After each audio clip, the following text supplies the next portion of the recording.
I know, some people are so tired of farmhouse style things, but I'm not.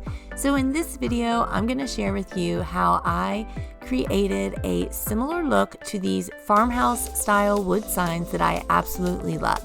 But the one problem is I don't have woodworking tools to create the frames that are the part of the sign that I just love. I love the simple white background with the black design and then usually like a dark wood color frame around the sign. So I found an alternative way that has a very similar look but doesn't require any special woodworking tools, which I don't have. Actually, it doesn't really require any special tools at all, so anyone can create this look at home. So if you love this style sign and want to see how you can create one on your own, keep watching. This is the video for you. I'm Stephanie, and I've been running an online handmade business, ILYB Designs, since 2014.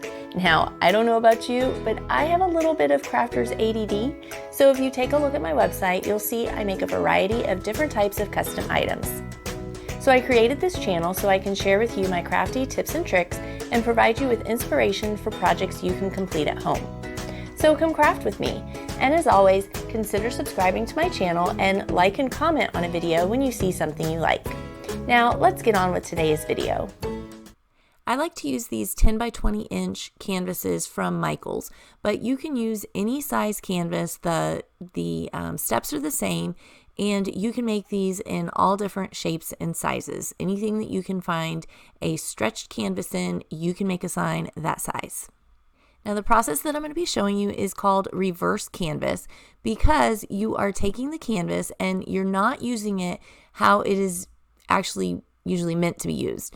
You're going to be taking it apart, and instead of using what is traditionally the front side of the canvas, you're going to be reversing it. And instead of the frame being hidden by the canvas, the frame is actually going to be brought to the front and the canvas in the back. Hence the name reverse canvas. So first you need to cut off the canvas. I like to cut on the outside of the staples with an X-Acto knife instead of trying to get out all of the staples.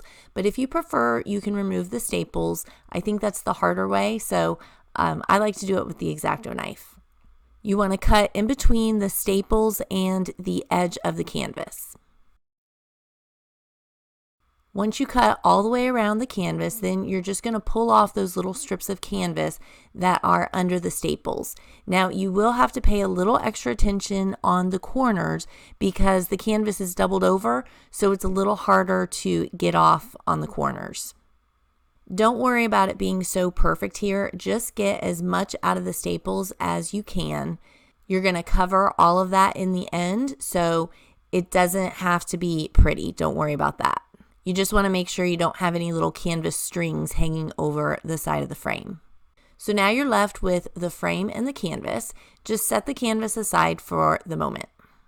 Now the frames that are inside these canvases are left completely unfinished. So you get a variety. You never really know what you're going to get whenever you take the canvas off. Some are a little rougher than others. So you may want to sand down the frame some. I usually don't. I like it to look rough and rustic, but this one was particularly rough, so I did sand down a little bit on this one side because it was just too rough. So now your frame is ready to either stain or paint. I like to use this dark walnut stain to mimic the signs that inspired me to start making these reverse canvas signs. I like the dark brown against the white canvas with a black design. But of course, you can paint or stain whatever suits your style. I use a foam brush to apply my stain. I just brush it on and then wipe off the excess with a paper towel. In the corners, be sure to squeeze the stain or paint into this little slit that's there in the corner. That way you don't have any unfinished wood showing on the front of your sign. And a little tip, you don't have to stain the entire backside. Don't waste your time or your paint or stain with that. Just stain the outside edge just a little bit. You'll see at the end that the back gets mostly covered, but just in case there's a little bit of the backside of the frame showing, I like to stain up along the edge so that I don't see the bare wood. Now when I'm staining these, I like to let them dry overnight for about 24 hours because even though the stain feels dry to the touch, when you start handling the frame, I find it does come off on your fingers a little bit. So it's like it needs to cure for 24 hours before you can handle it and not worry about getting the stain on anything. Because it is called stain for a reason. So when that stuff gets on something, it is permanent and it stains it. So you don't want that. So wait the complete 24 hours. Now prep your canvas by using the creases to cut off the excess canvas. I like to lay my frame down upside down and just make sure the canvas fits on there without going over, so you won't see it on the front side. Next, I'm showing you how to use a silhouette machine and HTV to apply the design. But no worries if you don't have either of those. You can also use stencils and paint directly on the canvas. Give the canvas a good press, either with heat press or your home iron. Now, since this will not be going in the wash, it's okay to just do it with your home iron. I don't recommend using a home iron when you're using HTV on shirts, things like that that will be washed, because they just don't last as long. Giving a press to the canvas first helps get the moisture out to assure that you get a good adhesion of the HTV. Now, this part gets a little tricky. In order to heat press your design onto the canvas, you cannot attach the frame yet. So you want to line up your canvas along the frame as if it was adhered and put your design on the canvas and make sure it is all lined up. Now I have my design already cut out on my HTV using my silhouette. I didn't film that part and explain all that, but let me know if you're interested in a silhouette video showing you how to use HTV from creating the design to cutting it out on your machine. So comment below if you're interested in seeing a video like that. Now I'm an eyeballer and that's how I do this, but if you want to give some geometry a try, go for it. You can measure and get it just right. Have fun. I'll be on my next project. So I am eyeballing. I just hold it up and that helps me to see if it's straight and centered. And then when I have it in the position I want, I just push the carrier sheet all the way down and remove the frame. And then I take it back to my heat press and heat press the design onto the canvas.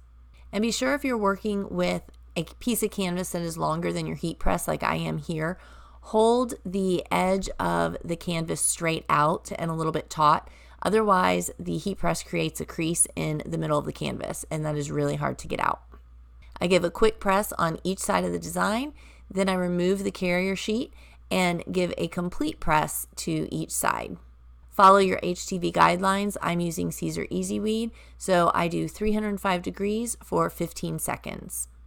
Now it's time to assemble your sign. Almost done. Match up the canvas again with the frame and make sure it's aligned just how you want it. Once you have it aligned, hold it down with some push pins. You're going to hot glue one edge at a time of the canvas, keeping it taut to avoid wrinkles. You really need some finger savers here so you can press down the canvas onto the wood frame. Trust me, without it, you're going to have difficulty because the heat comes right through the canvas. I find if you try to smooth out the glue from the center towards the outside, that helps avoid the creases. You could also use a staple gun here, which would be easier to move around if you don't align it right the first time, because the hot glue does, once it's adhered, it is practically impossible to get that canvas off. So this is an important step where you have to make sure you have it just how you want it before you hot glue it down. Now this next step is optional, but I highly recommend it. So the canvas is sensitive, and if it can get stretched out pretty easily if like it gets poked with anything, or if it leans up against something, you may get an indentation in the canvas. So that's why I've started adding a backing to mine, and the backing is just simply a piece of cardboard, and I just get black cardboard from Dollar Tree. I cut it out, I trace the frame, cut out the cardboard, and I hot glue that to the back of the frame. I find it easiest to start at the short end and glue that end down, and then glue small little strips on each side and smooth down sections as you go down. I hope that makes sense. Just watch what I'm doing. But then with this added backing, you don't have to worry about the canvas getting distorted in any way, and it gives it a polished professional look on the back. And that is it. So a similar farmhouse sign look without the need for any special woodworking tools to create the sign. And if you don't have a silhouette or Cricut, you could also paint on the canvas and achieve the same look.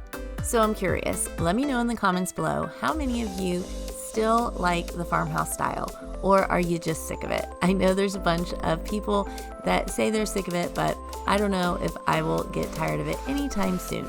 If you like this video, please give it a big thumbs up. It really helps my channel grow. And if you want to see more videos from me, please hit that subscribe button and the little notification bell, and you'll be notified every time I upload a new video. So that's all for this video. Until next time, I will see you later.